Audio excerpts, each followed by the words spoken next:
The kitchen smelled like burnt coffee and resentment. Mom stood at the counter, arms crossed, watching me work at their dining table like I'd committed some crime by existing in her space. "Some of us have real jobs, Marcus," she said, voice dripping with disdain. "Not just playing on computers all day." I didn't look up from my laptop. Just kept typing, reviewing the final acquisition documents my lawyer had sent over. The family regional bank, Henderson Community Bank, the one Dad had worked at for 30 years, the one that held their mortgage, their car loans, their credit cards, was about to become my property. Well, my investment firm's property. Same difference.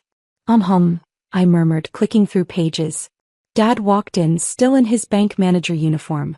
Navy suit, tired eyes, the look of a man who'd spent 3 decades climbing to middle management and convinced himself it was the summit.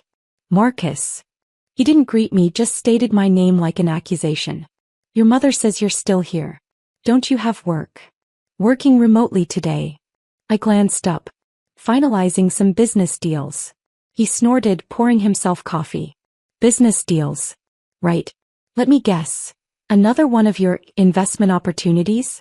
Like that cryptocurrency thing you lost money on?" I'd made $340,000 on that cryptocurrency thing.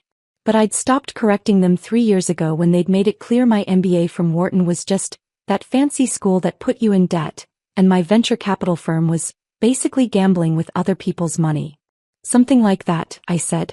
My younger brother Derek breezed in, still in his scrubs from his hospital shift. The golden child. The doctor. The one who'd followed the approved path. Medical school, residency, a respectable career that made sense to them. "Marcus." Derek's smile was genuine, at least. "Didn't know you were visiting. How's the city treating you?" "Can't complain." Mom immediately brightened. "Derek, honey, are you hungry? I saved you some roast from yesterday. Let me heat it up." The same roast she told me was already gone when I'd arrived 2 hours ago. "So Marcus," Dad settled into his chair, coffee in hand, "your mother and I have been meaning to talk to you about something. Here it comes. We're getting older. Starting to think about retirement. And we thought, well, you're doing okay for yourself in the city." "Barely," Mom interjected. "I mean, you're still renting, aren't you? At your age." I owned a penthouse condo in downtown Boston worth $2.3 million. "Still renting, yes." Dad continued, "We were thinking you might want to help us out. Just until we get on our feet with retirement. Maybe $2,000 a month? We helped put you through school. With loans I paid back myself," I said quietly. "And family helps family, Marcus. It's what we do." Dad's voice had that edge. The same edge he used to deny loan applications at the bank. Final. Authoritative. End of discussion. My phone buzzed. A text from my business partner. "Henderson acquisition cleared. Congratulations, you now own a bank." I smiled. "What's so funny?" Mom's voice was sharp. "Nothing. Just interesting timing." I looked at my father. "You said you're thinking about retirement? From Henderson Community Bank." "Well, yes. In a few years. They're good to me there. Steady pension benefits. Not like your volatile tech world." I clicked sign on the final document. "That's interesting because Henderson Community Bank just changed ownership about." I checked my watch, 30 seconds ago. Dad frowned. "What are you talking about? Regional banks don't just change ownership. They do when a private equity firm makes an offer the board can't refuse. Especially when that bank has been struggling with bad loans and outdated systems for the past 5 years." I turned my laptop around, showing them the acquisition announcement. Summit Ventures just acquired Henderson Community Bank for $47 million. I'm the managing partner of Summit Ventures. The silence was deafening. Derek spoke first. "Wait, you bought Dad's bank?" "My firm did, yes. We've been working on this for 8 months. Due diligence, regulatory approval, board negotiations. It closed this morning." Dad's face had gone white. You bought Henderson?" "Well, 87% controlling interest. The other 13% is held by existing shareholders." I pulled up another document. "Funny thing about acquiring a bank. You get access to all sorts of interesting information. Like customer accounts." I turned the screen toward them again. Their account. The one Dad had assured me they were struggling with. $340,000 in savings. $180,000 in various CDs and money market accounts. Your house is paid off. You have no debt. Your retirement accounts are fully funded. I looked at my father. You're not struggling. You've never been struggling. Mom's hand went to her throat. How did you can't just look at our accounts. I can when I own the bank. And when those accounts show a pattern of, let's call them interesting transactions. I pulled up more documents. Like the $50,000 you transferred to Derek last year for his practice startup costs. The $30,000 loan to cousin Jennifer. The $25,000 for Aunt Patricia's emergency medical bills. I looked at Derek. How much of that 50 grand did you actually need? Derek had the grace to look uncomfortable. I mean, the practice needed capital. You're employed by a hospital. You don't have a practice. It was for equipment. For when I eventually start. Right. I turned back to my parents. So when you told me you were struggling and needed help, what you really meant was you wanted me to subsidize your generosity to everyone else. Everyone except me. That's not fair, Dad said. We've always treated you differently than Derek. Yes. I'm aware. I closed the laptop. Every family gathering it's the same. Derek the doctor. Derek the success. Derek who followed the plan. And Marcus the disappointment. Marcus who wastes money on fancy schools and risky ventures. Marcus who should really get a stable job. We never said that, Mom protested weakly. You said it at Christmas. Thanksgiving. My birthday. Derek's birthday. Easter. Every single time I've seen you for the past 5 years. My voice stayed level. You know what's funny? My risky ventures have netted me about $8.3 million in the past 3 years. My firm manages $340 million in assets. I employ 23 people. But because you don't understand what I do, it doesn't count as real success. Dad's jaw worked. If you're so successful, why are you renting? Because I own properties in 3 other cities that I rent out for profit. The Boston condo I rent is from my own property management LLC. It's a tax strategy. But you've never asked about that. You've just assumed. Derek stood up. Look, Marcus, I think we all need to calm down. I am calm. In fact, I'm perfectly calm. Because here's what's going to happen. I stood gathering my laptop. As the new owner of Henderson Community Bank, I'll be implementing some changes. Updating systems, restructuring management, improving efficiency. There will be personnel evaluations. Dad's face went from white to red. You can't fire me. I have tenure. You have 30 years of service.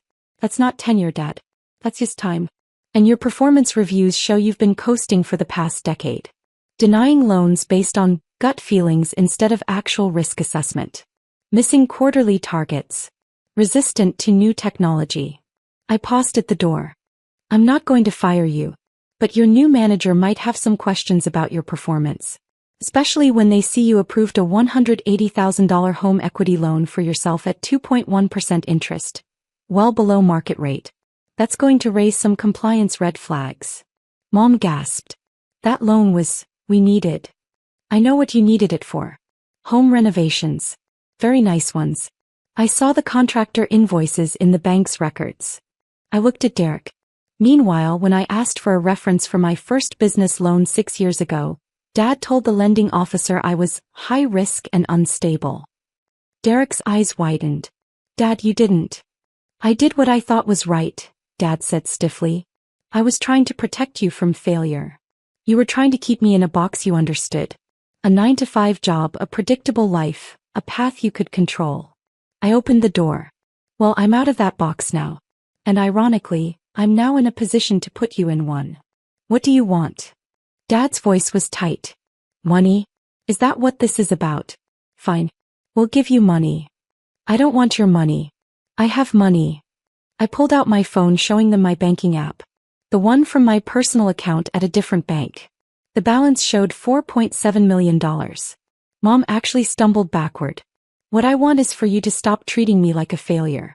Stop acting like my success doesn't count because you don't understand it.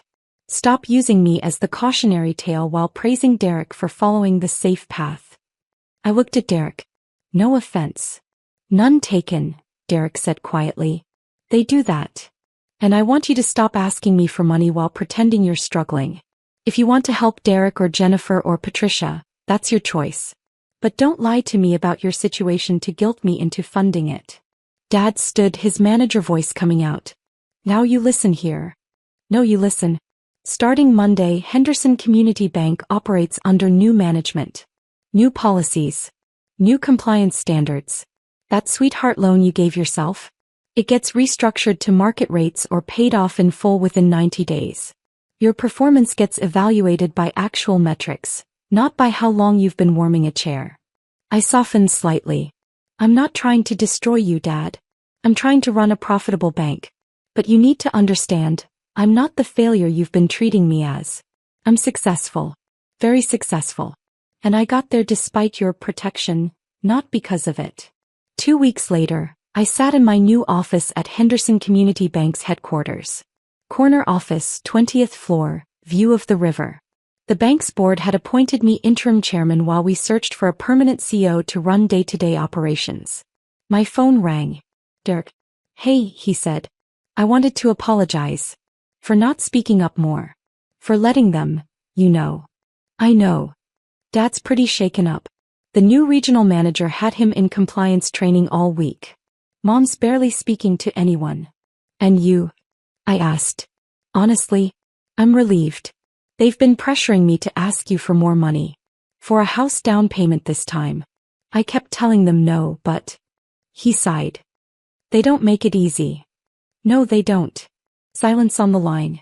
Then, that 50 grand they gave me? I only asked for 20. They insisted on more, said I should treat myself after all my hard work in residency. I tried to give it back, but they wouldn't take it. I know, I said. I saw the wire transfer notes. For our golden boy. Literally what Mom wrote in the memo field. Derek laughed, but it sounded pained. I'm sorry, Marcus. For real. You deserved better. Yeah. I did. Another pause. Are you really going to make Dad restructure that loan? Already did. Market rate is 6.8%. He's paying 6.8% now. And he's being evaluated like every other employee. Fairly, but actually evaluated. He's furious. He'll survive. He's got $340,000 in savings to cushion his wounded pride. I looked out the window at the city below. You know what the funny thing is? If they'd just been honest with me, if they'd asked without the guilt trip and the lies about struggling, I probably would have helped them. Not with monthly payments, but with actual financial planning. Investment advice. Things I'm actually good at. They know that now, Derek said quietly. Mom cried for 2 days when she realized how much you're actually worth. Not because of the money, I think. Because she realized she didn't know you at all. That's on them, not me. I know. He hesitated. Family dinner is next Sunday. Mom wanted me to ask if you'd come. She promises no comments about your job or money or anything. She just wants to try. I thought about it. About years of dismissal and condescension. About finally being seen, even if it took buying their bank to make it happen. Maybe, I said. Tell her I'll think about it. Fair enough. Derek paused. For what it's worth. I always thought you were doing great. I just didn't know how to say it without sounding like I was taking sides. You were taking sides. You just chose the comfortable side. Yeah. I did. I'm sorry for that too. After we hung up, I sat in the quiet office, looking at the Henderson Community Bank logo on the wall. My bank now. The same bank that had denied me that business loan reference 6 years ago. My assistant knocked. Mr. Henderson, the new compliance officer, is here with the monthly report. Send them in. The future was uncertain. Maybe my parents would learn. Maybe they wouldn't. Maybe Derek and I would rebuild our relationship. Maybe we wouldn't. But one thing was certain. I'd never again be the family member they dismissed as a failure. I'd made sure of that. The price of being seen was higher than I'd wanted to pay. But looking out at my bank, my city, my success built on my own terms, it was worth every penny.